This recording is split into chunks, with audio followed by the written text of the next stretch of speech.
All right, trombone players, last two songs of page 8, number 56 and number 57. Now, in my other two videos on this page, we're really trying to stay organized, talking through YouTube like this, and by using our pencil and making sure we play each section of the song by itself to learn it. So I'm going to make some marks on my number 56, show them to you, just 2 marks in the center, and you can see that this is going to be section 1, section 2, section 3, and section 4.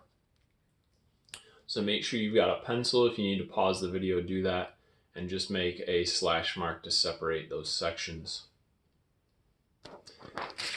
All right, section 1 is pretty self-explanatory. Now, in the rest of the page, the 8th note patterns all stayed the same. On 4 and more, it was always ta, ta, ta, ti, ti.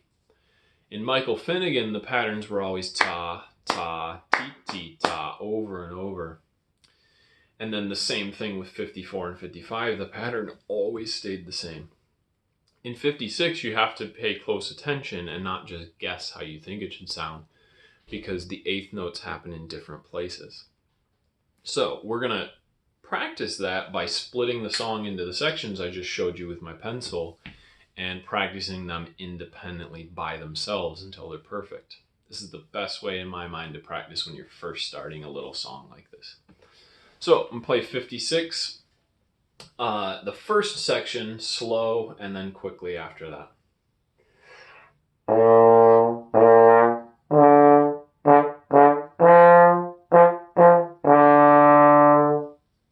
And then again the same thing at the beginning of number 56.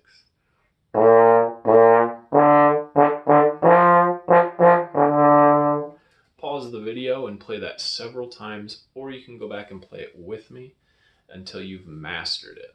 Now, a section that I want to talk about even more than that is the second section, because A is a note that we haven't played as often as the other notes. Sometimes it can surprise you. Sometimes we don't blow down to that A and make that low sound, deep sound like a man's voice like this. Sometimes a lot of things can go wrong on my A. So if you want to take your pencil and put a nice little star, I'll show you mine, right by those A's, just as like a mental reminder to make sure those A's go down. And not only that, but you have to play them ti-ti-ta and make sure they're real strong. This section, section 2, is very important to play slow several times before you try to go faster. Here's section 2 of song number 56.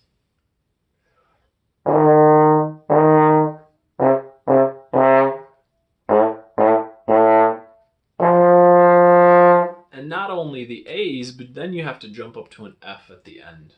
So I'm going to try that again slow. I think you should too.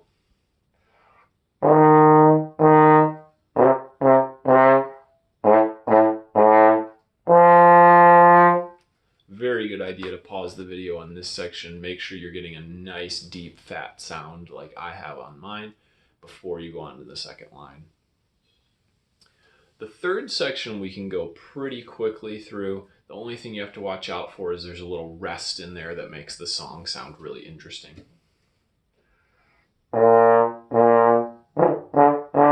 Rest.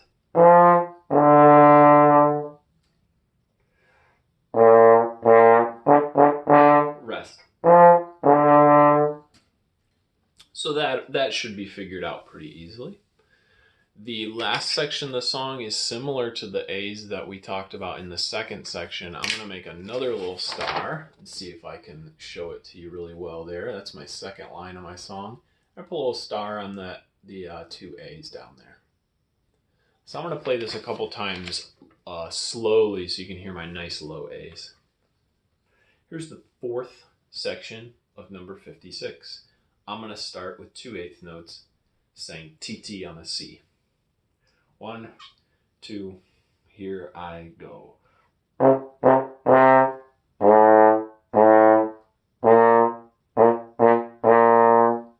Slow again.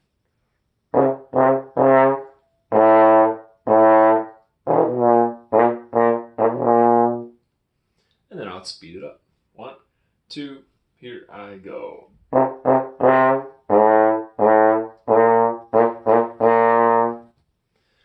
As always, you're going to want to put together the 4 sections on your own. So this is a time to stop the video and play through the whole song yourself. All right, we're going to move on to number 57.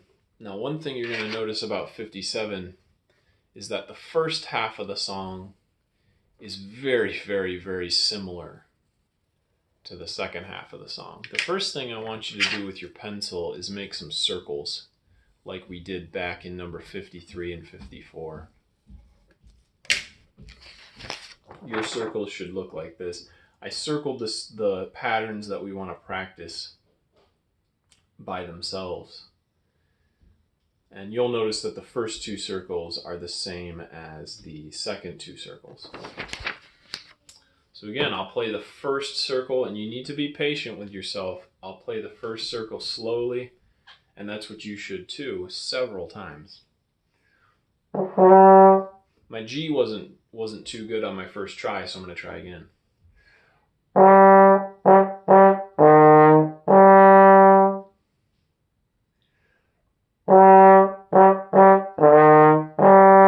So you should play that 3 or 4 or 5 times till you're a master at it. Now I'm going to go to the second little circle that starts on F's. And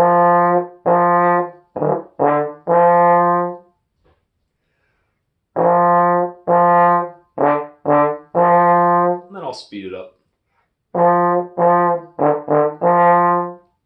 Once I feel like I've mastered the first 2 little circles, I'm going to put them together, and that's a little more tricky than it sounds, because first pattern we would sing ta, ti, ti, ta, ta. The second pattern's not ta, ti, ti, ta, ta. It's ta, ta, ti, ti, ta. So when I put them together, ta, ti, ti, ta, ta, ta, ta, ti, ti, ta.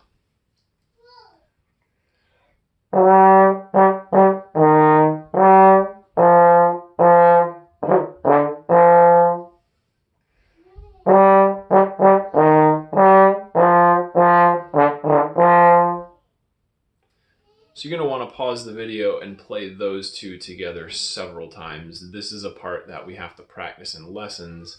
For whoever gets to this song, you have to practice it several times till we get it.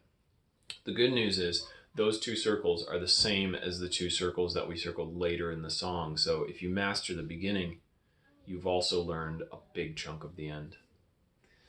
Now, the parts of the music we didn't circle look much easier. So we're going to play them by themselves to make sure we got them. Pretty simple. Here's the first part that's not circled, starting on a C.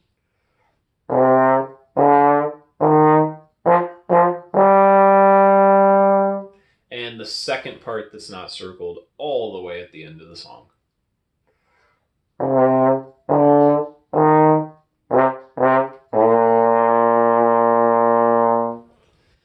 The trouble comes when you try to attach those easy patterns to the circle parts that we worked on.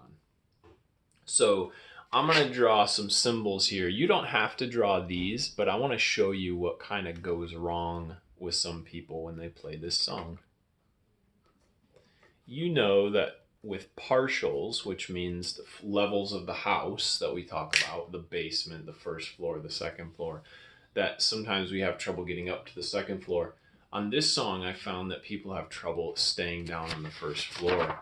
So here's what happens. At the beginning of the song, a lot of people spend so much energy trying to play those G's up high, and then their lips kind of get stuck up on that second floor of the house. And you can see my downward arrow. That arrow is kind of reminding me and reminding you that we need to really put that C down low and make sure it's a low sound. I'm going to play the beginning of the song, and I'm going to emphasize that C to show you what I mean. So I'm going to start off in the second floor of the house, so in the upper partial, for a G. And then I have to lower my lips down by the time I get to a C there.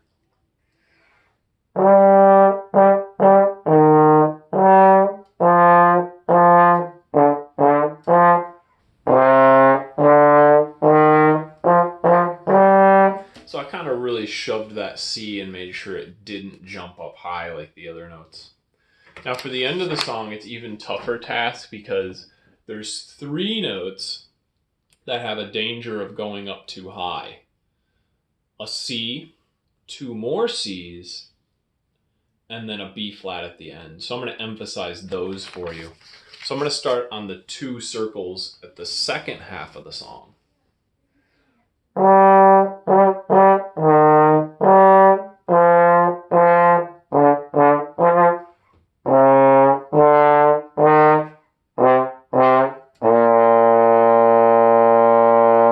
So it's really making a strong effort to push those down low. A lot of people get stuck with their lips too high. This is a tricky song to learn. It's supposed to be. It's the last song before you can move on to advanced band. Practice a lot. You can rewatch this video if you need some help or to hear me play it. You can also just hear me play the whole song very quickly without talking if you go to the Trombone/Baritone number 57 video. You just go into the playlist for trombone baritone and find the video for 57. And you can play along or just listen to get it stuck in your ear. Work really hard on this song. Stay safe, stay healthy, and I'll talk to you guys later.